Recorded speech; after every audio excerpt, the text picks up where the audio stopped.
Welcome back into the Sports Source. This segment brought to you by A.G. Hines Company. Supply chain issues, shortages, delays. Globe still deals with the fallout from COVID. Those are words that we've all come to know. But you can see for yourself, A.G. Hines Company is the one supplier of building materials in East Tennessee who still has a top selection of products. They got more stuff than any of your big name groups around here because they don't have to spread their stuff around 400 different stores across the country. They are local. They've been local for a century now, when the great-grandfather opened A.G. Hines Company until now. And that in itself tells you the kind of materials they carry and also the quality of their customer service. A.G. Hines Company. Go down and see them on Hines Street in downtown Knoxville. Visit them online. Give them a call this week. All right.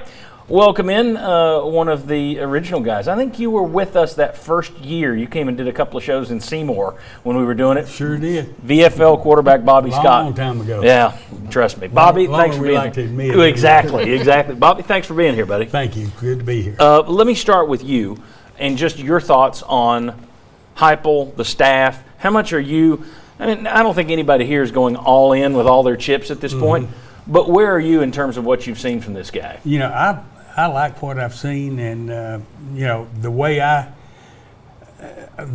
figured, you know, or tried to get an idea of what he was going to be like is I called Tinker Owens, who was a teammate of mine at New Orleans.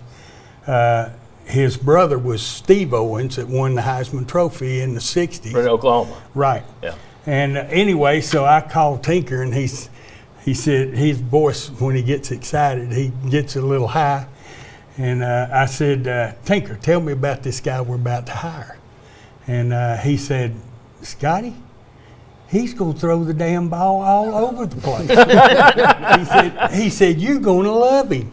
He said, he'll run a play, and then 10 seconds later, he's running another one. So, you know, I have a lot of confidence in Tinker, and I think we got a good guy here. Good deal. Well, let me ask everybody here, again, another VFL who you can look at it, and I think most of us look at it and say it's further along than what we anticipated at this point. So far, still 4 more games to go this year.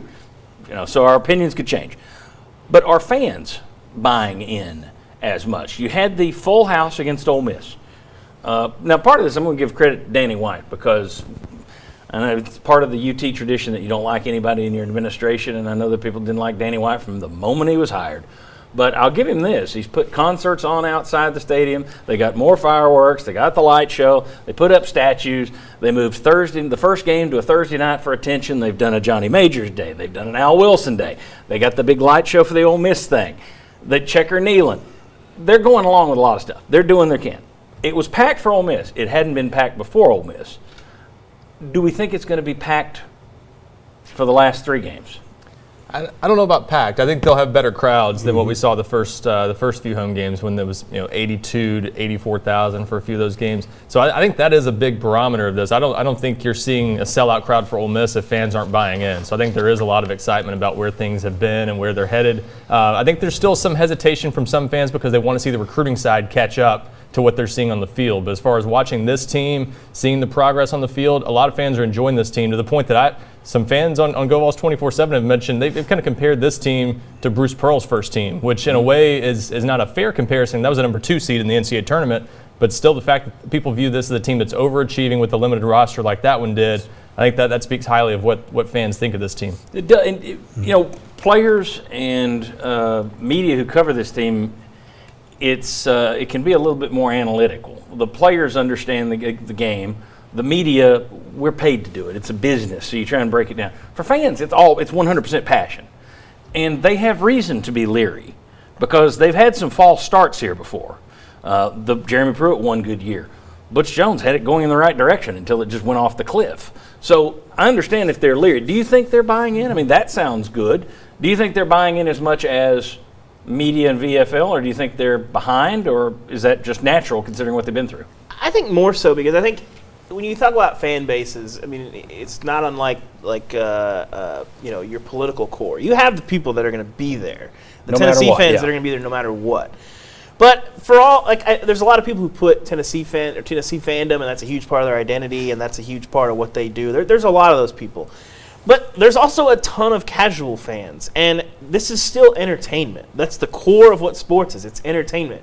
And Tennessee has not been entertaining for a very long time. It's one thing to be good, but it's another thing to be ugly, play ugly football. And Tennessee played ugly, bad football for most of the last 3 years.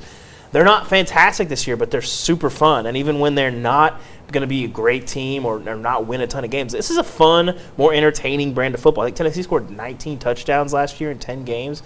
That's not that fun. Like, this is much more fun, and that's going to draw in casual fans. And I think that's where you kind of see the difference in when you can play a fun brand of football. And that's been a huge rallying cry for them. Vince, you're part of a radio station that does call-ins all the time. What's your gauge on fan buy-in so far? Well, I think it absolutely, to me, would go towards the side of buy-in. Obviously, it's never complete, and David's point on casual fans is 100%. I mean, our sister station, WIVK, the fans there, the ones that listen to that station and they carry the games there as well, those are the ones that can be in and out based on that entertainment level, based on how the quality of it. You get a chance to talk to fans beyond just the calls that we take, I think is important. And the ones off air and off social media, that to me is the best gauge, and that's what would swing it towards more people buying in. You certainly hear the word hope, but I think you also hear people, I think we're going to do great. I think we have a chance to pull this upset. And I think what we've seen with the offense and the way they've been coached, I do think the fans more so do buy in this coaching staff. Okay, I tell you what, we got to catch a break because it sounds like I'm being told my microphone's going to explode. So before that happens, we'll catch a break. We'll come on back. I want to talk about recruiting. You mentioned it. What needs do they need to fill over the next couple of classes? How much we're going to pay attention to recruiting rankings with this staff, et cetera, et cetera. Come on back on the Sports Horse.